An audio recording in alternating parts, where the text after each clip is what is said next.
All right, you're still watching Wake Up Nigeria, and on Book Chat today, we're joined with Temitope Aderibigbe. She's a mentor and an activator dedicated to helping mothers conquer, overwhelm, and optimize their productivity, their performance, and positioning while embracing a mindset of rest and rejuvenation. With a passion for supporting moms, she has trained over 500 individuals and reaches 1,000 plus monthly with her message. She created the Mom's Growth Assessment, a tool that helps mothers identify their strengths and areas for growth. Good morning, Temitope. Thank you so much for joining us. Good morning. And congratulations on your book. Thank you. This is so nice. I mean, I've been reading it. I was reading it last night. This is how I slept, honestly, with this book. And it's quite interesting because this is for moms. And like I was speaking to you earlier, it's not just for moms, or it's not just for people who have had kids, even for moms to be. Yes. Tell us about this book. What was the inspiration to make this book? All right, so it came from my experiences, and for both girls that I had different experiences through pregnancy, combining that with my career and also the other businesses that I run along the way. And there's just this sometimes self-overwhelm that comes along the line. There was a time that I actually even just burnt out, fell, broke my teeth and all. And I just realized that if it was possible to have a handbook that other moms, and like you said, moms-to-be can have to prepare them ahead such that they don't have to go the route that I did, and they can actually build themselves better. So you have a note, right? And I think this is quite interesting because it's really great that people can have a sense of who you are even before getting into the book. And something that, really caught my attention was I grew up as a young girl with blazing dreams of conquering the world at a young age. Blessed with the fact that I enjoyed swift education, thanks to my parents, I was set up to do great things. After all, I was inducted as a pharmacist at the age of 19. The future was definitely bright. Right? Instructive fact, life happened. So first I was like, what? You were inducted as a pharmacist by 19? Yeah. Wow. So like your life was really going. So at what point did you just say, you know what, I don't think my life is going how I expected? Okay, so that was after I had my first. I was working in a government hospital at the time. You wake up in the morning, go to work, come back, take care of your baby, and then, life was good. And I just felt I could be more. There is actually more. When I was young, I always wanted to be a professor. So I was like, okay. I mean, Dr. Temitope has a ring to it. Exactly. So, yeah, and even then, I think I wanted to be the youngest professor at the time. And then along the line, okay, I did my master's, but after the way the master's went, my project had to do with carrying lab rats up and down, and I'm like, no. I'm not going this route anymore. Yes.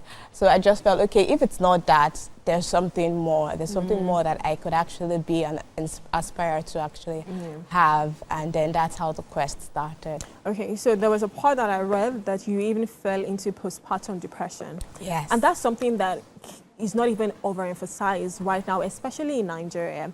True. And most times, mental health is something that people just shelve away and say, you know what are you talking about? You just had a baby, come on, right? How important is your book for moms to even understand how they're feeling, what their hormones are saying, and if they're ever dealing with postpartum depression, how can they get out of it? How did you get out of it?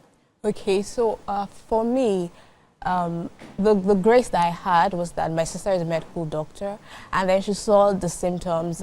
I was always crying. Imagine you just had a baby and you are crying. You should be happy, like, yes, but I was always crying. I was in pain. I wasn't sleeping.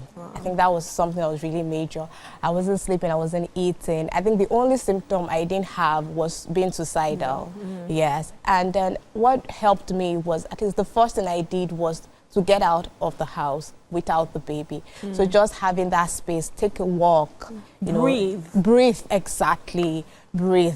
And then there are some severe circumstances that you might actually have to, you know, go see a clinician, a therapist. And I actually had to see a therapist, you understand, to walk through the process and everything. And at the end of the day, by the time I had my second, it was a different experience. It was a totally different experience. So you spoke about, you know, listening to a podcast or watching a podcast, right? And that was something that sparked. You want to tell us about that?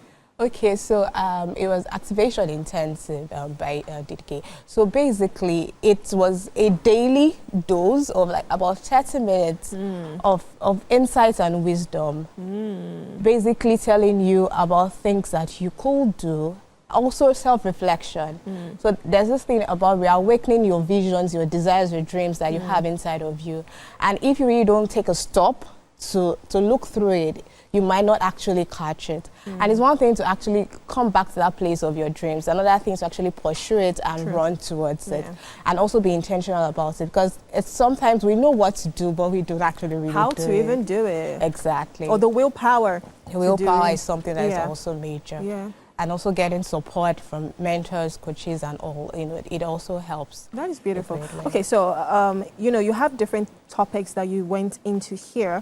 There was choosing you, and obviously that's the first step, like saying, I can do more, I'm made for more. And that's why your book is called More for Mom. So anything you want to achieve, you can definitely have more. But let's talk about prioritizing relationships. How did, you know, your support system, how did they help you to even get out of the space that you were into this blooming person now? All right, so first I'll start with my husband, because he took the fair share of the other side of I can imagine. Because, you know, he woke up in the morning, go to work, and I'm like, I'm at home with the baby and all. But because I read in your book that you started to have resentment towards him, like you're happy, you're excited that you have a baby. Meanwhile, I'm here, I'm crying. Yeah, so I had all of those. But by the time I was able to explain to him what was going on, at least when I also understood what was going on with me, he also went to do some research, you know, that's also understand how it works. And then he has been supportive all through the way, even with my work and all. I have also mothers, his mom, my mom, and I also have friends. I call them like my power circle. I have key friendships, that, you know, to follow up on me, and actually very intentional about my growth, just like I am also about theirs. So it's something that also kept me on tab to make sure that I keep going no matter what, because life will always happen, challenges will step in, but we still keep going. So even with your friends, because there might be some people that you want to speak to or you want to let them in or not. In your book, you also spoke about setting boundaries. What does that mean? All right, so especially as a mom, and especially with the kind of personality that I have, I'm a giver. I give everything I have. But I realized that there are times you have to say no because you need to care for yourself. Exactly.